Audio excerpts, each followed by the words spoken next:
नमस्कार प्रिय मित्रों, मैं ज्योतिषकार कमल आप सबका हार्दिक अभिनंदन करता हूं आपके अपने इस प्यारे यूट्यूब चैनल एस्ट्रो कमल में। दोस्तों, आज मैं आपको एक साधना भी बताऊंगा और इस साधना से होने वाले दो खतरनाक अनुभव भी बताऊंगा, जिनके कारण क्या हुआ, आदमी अपनी कम बुद्धि से क्या कर लेता है। ये साधना एक मित्र है हमारे और बहुत उच्च कोटि के साधक हैं। उन्होंने मुसलमानी साधनाओं में मतलब कई साधनाएं कर रखी है। तो उनकी ये साधना है, उन्होंने बताई ये साधना, ये काली परी यानी हिलहुल परी की साधना है। अब काली परी हिलहुल परी देखने में तो परी है, लेकिन उन परी का क्या परिस्थान है ये भी देख लेते हैं। कितनी खतरनाक होती है, क्या कर सकती है, आदमी को अरबपति बना सकती है। उसका पहले अनुभव सुनते हैं, फिर इस साधना को सुनते हैं। ये साधना उन्होंने अपने एक मित्र को बता दी, खुद तो की नहीं, अपने एक मित्र को बताई। मित्र था ब्राह्मण और बहुत ज़्यादा परेशानी में था। सबसे बड़ा भाई था घर में, 4 बहनें थी, 4 भाई थे, एक सबसे बड़े तो खुद हो गए, 3 भाई और थे। खर्चा चलाने की परेशानी हो गई थी, रोटी के लिए मोहताज थे। तो बोले कि मुझे तो कुछ भी आप करवा दो। तो उन्होंने कहा देखो कुछ भी करवा दो, लेकिन खतरा है इसमें। बोले खतरे की आप छोड़ो, मुझे तो साधना करवा दो। तो उन्होंने साधना करवा दी। साधना करवाने के बाद में जो हिलहुल परी है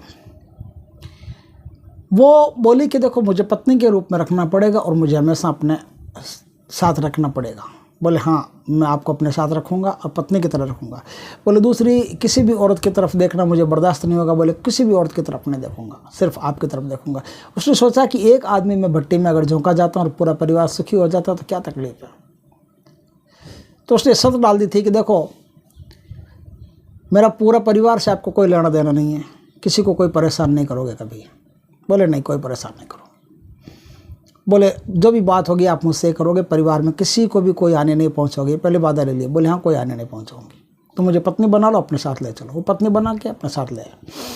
वो देर रात जब आते थे तो उनके घर में जो जैसे 2 मंजिला घर था, एक तो ग्राउंड फ्लोर था, दूसरा फर्स्ट फ्लोर था। फर्स्ट फ्लोर पर जो कमरा था ना,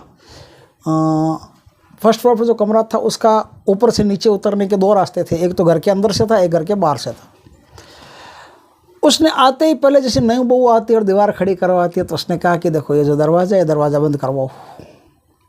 बोले क्यों? बोले नहीं, मुझे कोई चाहिए नहीं इधर आया हुआ। जो खिड़की है, खिड़की से आपका सब कुछ आता रहेगा, कुछ मंगवाओ भेजो कुछ भी। बोले ठीक है। तो खिड़की से सब कुछ आता जाता था। घर परिवार में कह दिया भाई आपकी जो भी रिक्वायरमेंट है वो मुझे बता दो, आपकी रिक्वायरमेंट पूरी हो जाएगी, मुझसे कोई ज़्यादा बात नहीं करें, मैं आपकी रिक्वायरमेंट पूरी कर दूँगा और मैं किसी भी आपके समारोह में शामिल नहीं होऊंगा। घर वालों ने कहा ठीक है, कोई बात नहीं, समारोह में शामिल नहीं हो तो आपकी अगर ऐसी इच्छा है। उन्होंने सोचा कोई तपस्या कर रहे होंगे। तो उनके भाइयों की नौकरी नहीं लग रही थी। तो उसने कहा कि देख तेरी नौकरी इस जगह लगेगी, इस जगह तो जाके फॉर्म भर दे और बढ़िया ऑफिसर में तेरा नंबर आएगा। वो जैसा बोले थे वैसा ही हुआ, बढ़िया ऑफिसर में नंबर आया। जैसा बोले थे वैसा ही स्थान पर उनका नंबर आ गया। बहनों की शादियाँ की, भाइयों की शादियाँ की, सबके बिजनेस वेल सेटल्ड कर दिए। लाखों रुपया लगा करके शादियाँ की। रुपये की तो कोई ज़रूरत थी, कोई कमी नहीं थी। वो सटोरिया था थोड़ा, तो उसको बोलता था कि मुझे सट्टे का नंबर, बोले कल कुछ आएगा तो सट्टे का नंबर बताओ। तो वो सट्टे का नंबर उसको बता देती थी, बोले ये आएगा, तो वही लगा देता और करोड़ों रुपया कमाया उसने। लेकिन उस करोड़ों रुपये का खुद आनंद नहीं ले सका। खुद तो रात 12 बज गए घड़ी में और 3 बजे, रात 12 से 3 तक वो परी उसके साथ रहती थी और पत्नी की तरह भोग करती थी, पत्नी की तरह सारा बर्ताव करती थी। जैसे पत्नी अधिकार रखती है पति पर, वैसे वो अधिकार रखती थी। किन से बोलना है, किन से नहीं बोलना है। पैसा तुम किसी को भी दो, कोई दिक्कत नहीं है, लेकिन किन से क्या बात करनी है, क्या नहीं करनी है। कोई कमरे के अंदर कोई भगवान की कोई तस्वीर नहीं रख सकता, कुछ भी नहीं रख सकता। ऐसा जो पूजा पाठ का है, तुम भी मंदिर नहीं जाओगे।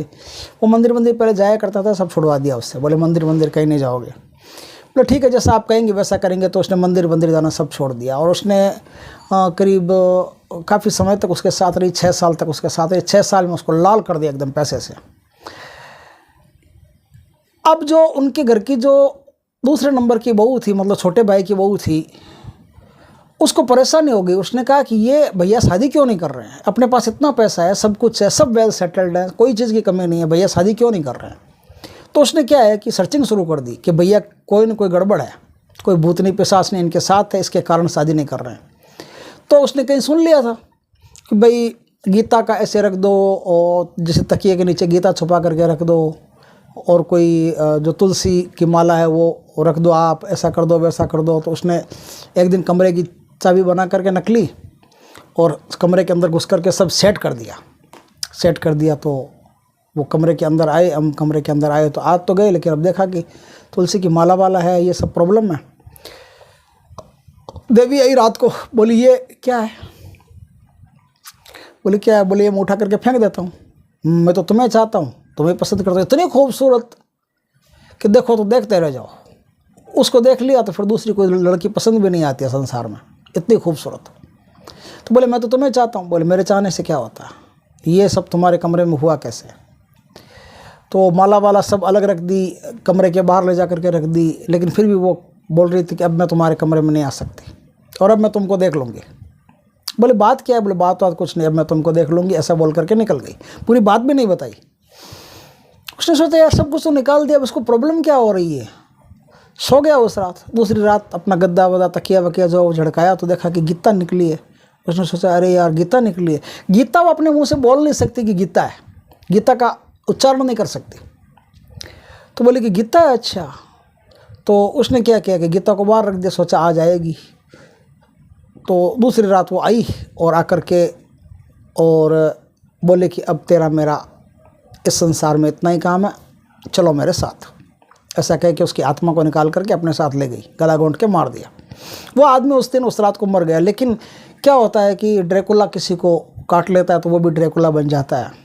एक डाकोत था भार्गव, बीड़ी बनाने का काम करता था, शराबी फुल था प्रचुर मात्रा में, जितना शराब पिला दो टैंकर था पूरा। वो उसका दोस्त था, कभी कभी उसके पास बैठता था। तो एक दिन गलती से उसने उस डाकोत को बता दिया कि इस तरह से यार मेरे ये हो गई है। तो उसने क्या किया, उसके मरने के बाद में वही क्रिया की तो वो आ गई और अब उसके साथ रहने लगी। तो वो शराब पीता था, वो शराब की बोतल लेके आया। तो वो जो परी थी उसने कहा कि मुझे भी पिलाओ, अकेले अकेले क्या पीते हो। बोले इतने से तो शराब है, आधा बोतल शराब आता ही है बड़ी मुश्किल से, और मैं तुमको पिला दूंगा तो मैं क्या पीऊँगा। बोले तू उसकी चिंता मत कर, ये मुझे पिला, ये देख मेरे पास भी एक बोतल है फर्स्ट क्लास, मैं तुम्हें वो पिलाऊंगी। तो दोनों मिलकर के शराब पी ली और शराब के नशे में, उसने शराब के नशे में सब काम किया था, जो क्रिया थी पूरी की पूरी शराब के नशे में की थी। तो वो शराब के कारण उसके पास आती थी। तो उसने कहा कि मुझे साथ नहीं ले चलोगे। बोले हाँ साथ ले चलूँगा, मेरे साथ चल। 21 दिन तक उसके साथ रही और ज़्यादा दिन तक रह नहीं पाई। वो बोली कि भाई मैं 21 दिन तक तुम्हारे पास साथ रह सकूँगी, ज़्यादा नहीं रह सकूँगी, लेकिन तुम कुछ मांग लो, मैं जा रही हूँ, तुम कुछ मांग लो, मैं तुम्हारी इच्छा पूरी कर दूँगी। बोले मांगना क्या है, मुझे तो ये पूरा कमरा जो है ना, ये शराब की बोतलों से भर दो। उसने पूरा कमरा शराब की बोतलों से भर दिया और इतनी महंगी महंगी शराब लेके आई जितना बढ़िया बढ़िया अरबपति करोड़पति आदमी पीते हैं, इससे भी बढ़िया बढ़िया शराब महंगी। उन शराब की बोतलों से उसने पूरा कमरा भर दिया और वो आदमी अब कहीं नहीं जाता था। अब बस वो 24 घंटे शराब में टुन और मस्त शराब, एक बोतल पर दूसरी बोतल, दूसरी पर तीसरी। आश्चर्य करोगे, उसने 1 साल में पूरा कमरा खाली कर दिया। और शराब की जो बोतलें उसके मरने के बाद में उसके घर वालों ने उस ज़माने में बेची थी, पता है कितने की बेची थी? एक बोतल 200 रुपये की बेची थी। इतनी बेस्ट क्वालिटी की वो बोतलें थी तो उन बोतलों को खरीदने के लिए 200 रुपये, एक बोतल का 200 रुपये लिया था उन्होंने। इस प्रकार से 2 लोग मारे गए, लेकिन दोनों की विश पूरी हुई, दोनों की इच्छा पूरी हुई। जो इस साधना को करता है उसकी विश पूरी होती है। इस साधना को किया कैसे जाता है, इस पर उन्होंने बताया कि इस साधना को करने के लिए आपको जुम्मेरात की रात चाहिए। 7 दिन की सिर्फ साधना है और 7 दिन में दुनिया का कोई भी सट्टा जुआ हो, कहीं भी हो, सट्टा लगता हो, IPL हो, कुछ भी, आपको नंबर चाहिए फट से मिल जाएगा, पैसा चाहिए फट से मिल जाएगा, जितना चाहिए उतना मिल जाएगा। वो एक रात में नहीं देती। उसको बोलो कि मुझे 10 लाख रुपए चाहिए तो वो कहेगी आज तो नहीं है, कल मैं अपने पियर से लेके आऊँगी, तुमको दे दूँगी। वो ऐसा बोलती है, क्यों बोलती है वो जाने। कल वो अपने पैर से आती है तो अपने साथ रुपया लेकर के आती है, आपको रुपया दे देती है। बहुत गंदी साधना है, खराब साधना है। इस साधना को कोई भी सभ्य आदमी करना नहीं चाहेगा। ये साधना करने के लिए है भी नहीं, सिर्फ जानकारी के लिए बता रहा हूँ। जुम्मेरात का दिन हो, कोई भी प्रकार की माला का आवश्यकता नहीं, कोई भी प्रकार के फूल की आवश्यकता नहीं, कोई भी प्रकार के धूप की आवश्यकता नहीं, कोई भी प्रकार के भोग की आवश्यकता नहीं, कोई भी प्रकार के स्पेशल कपड़ों की आवश्यकता नहीं।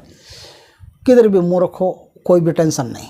सिर्फ आपको एक चीज़ चाहिए, वो चीज़ चाहिए आँख का पौधा। और आँख वो होता है ना, आँख धतूरा वाला, जिसमें लाल और काले इस प्रकार के फूल लगते हैं, लाल काले मिक्स फूल, मैरून कलर के इस प्रकार के फूल लगते हैं ना, वो आँख चाहिए। वो आग का पौधा हो आपके पास, तो आप क्या करेंगे, रात 12 बजे के आसपास जब सारे लोग सो जाते हैं, कोई टोका टोकी करने वाला, रोका रोकी करने वाला नहीं हो, तब आप अपने घर से निकलेंगे और घर से निकलते ही आप मंत्र चालू कर देंगे। मंत्र चालू आपका रहना चाहिए, घर में वापस नहीं घुसो तब तक। ये इसकी क्रिया है। मंत्र आपका चालू ही रहेगा। आपको सिर्फ 2 मिनट 5 मिनट की क्रिया वहाँ करनी है। आग के पास क्या करना है, आग के पास जाकर के उस आग के थोड़ा सा पास पेशाब करना है। और पेशाब करके जो आपको 1 लोटा पानी, कम से कम 1-1.5 लीटर पानी उसमें आ जाए, ऐसा लोटा ले लीजिए आप। ऐसा लोटा या कोई बर्तन आपके पास होना चाहिए, वो बर्तन आप ले जाइए, साथ में लेके जाइए। उस बर्तन से क्या करना है आपको, उस बर्तन से 3 बार अपने लिंग को धोना है। और 3 बार लिंग को धोने के बाद में जो पानी बचता है, वो पानी आप बांध डाल देंगे। पानी डाल देंगे तो आप 6 दिन तक ये क्रिया करेंगे। 7वें दिन क्या करेंगे, पानी जो आग है, आग के अंदर डालना पड़ेगा, पौधे के अंदर थोड़ा सा हट के, और जो आग की जड़ें, आग की जड़ों में वो पानी आप डाल देंगे।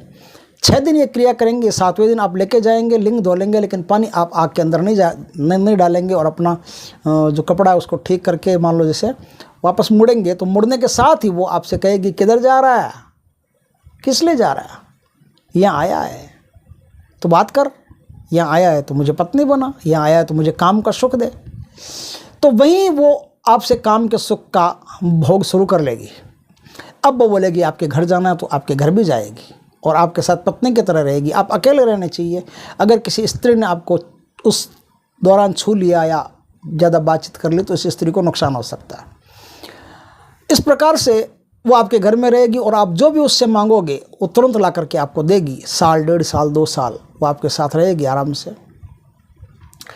फिर यदि उसको निकालने की कोशिश करोगे ज़बरदस्ती, तो आपको मार करके चली जाएगी, आपकी आत्मा को साथ में ले जाएगी। बाद में इसका क्या केस है मुझे नहीं पता, लेकिन अधिकतर यही सुनने में आया कि ये मार करके साधक को बाद में और उसकी आत्मा को अपने साथ ले जाती है, गुलाम बना करके रखती है। इस प्रकार से ये एक गंदी साधना है, हिल परी की साधना है, ख़राब साधना है। ये परी मन चाहिए चीज़ उपस्थित कर देती है, लेकिन परी के अनुसार नाचना पड़ता है। और रात 12 बजे से लेकर के 3 बजे तक आप उस परी के ही गुलाम हैं। वो परी जैसा कहेगी वैसा आपको करना पड़ेगा और उसके साथ पूरा संभोग करना पड़ेगा। बदले में आपको जो चीज़ चाहिए, खाने की चाहिए, पीने की चाहिए, ऐश मौज की चाहिए, तुरंत आपको ला करके देगी। बादाम चाहिए, बादाम का हलवा चाहिए, तुरंत गर्मा गर्म ला करके देगी। जो भी चीज़ आप रिक्वायर करोगे, उससे डिमांड करोगे, तुरंत आपको उपस्थित कर देगी। धन दौलत जितना चाहिए आपको ला करके देगी। जुआ सट्टा में अगर आप करोड़पति अरबपति बनना चाहते हैं तो भी वो नंबर देती रहेगी, लेता रहे तो बस जितना नंबर चाहिए आपको नंबर वो मिलता रहेगा। और आप लाखों रुपया, करोड़ों रुपया, अरबों रुपया तक कमा सकते हैं, कोई दिक्कत नहीं। लेकिन मरने के बाद में दुर्गति होगी और वो आपकी आत्मा को अपने साथ ले जाएगी। आगे क्या करवाएगी, झाड़ू पोछा करवाएगी, क्या करवाएगी पता नहीं, बंदर नाच नचवाएगी या वो पुंगी डांस करवाएगी, जो भी है, जो भी करवाएगी, लेकिन रहना आपको उसी के साथ पड़ेगा। साधक को उसी के साथ रहना पड़ेगा जो इस साधना को करता है। बुरी गत होगी, मरने के बाद में मोक्ष की प्राप्ति नहीं होगी। इस प्रकार से ये एक बेकार और ख़राब साधना है। ये सिर्फ जानकारी के लिए बता रहा हूँ। मंत्र उन्होंने भी कहा कि किसी को मत बताना और दिया भी नहीं है। मंत्र मेरे पास नहीं है। इस साधना से संबंधित कोई भी अगर आदमी मंत्र से संबंधित मेरे पास फ़ोन करे तो मैं पहले ही कह देता हूँ कि मेरे पास मंत्र है नहीं, इसलिए मुझे फ़ोन करने की कोई आवश्यकता नहीं। सिर्फ साधना सिर्फ जानकारी के लिए है। ऐसी मानवता विरोधी साधनाएं मैं नहीं देता, सिर्फ जानकारी दे रहा हूं कि ऐसी भी साधनाएं हैं, आपको बच के रहना है। दोस्तों, वीडियो अच्छा लगे तो लाइक करना, कमेंट करना, शेयर करना और यदि पहली बार हमारे चैनल पर आए चैनल को सब्सक्राइब करना। पास में जो बेल आइकॉन का बटन है वो दबा देना ताकि हमारे ज्ञानवर्धक जानकारीपूर्ण वीडियो सबसे पहले आपके पास आ सके। जय श्री कृष्णा दोस्तों।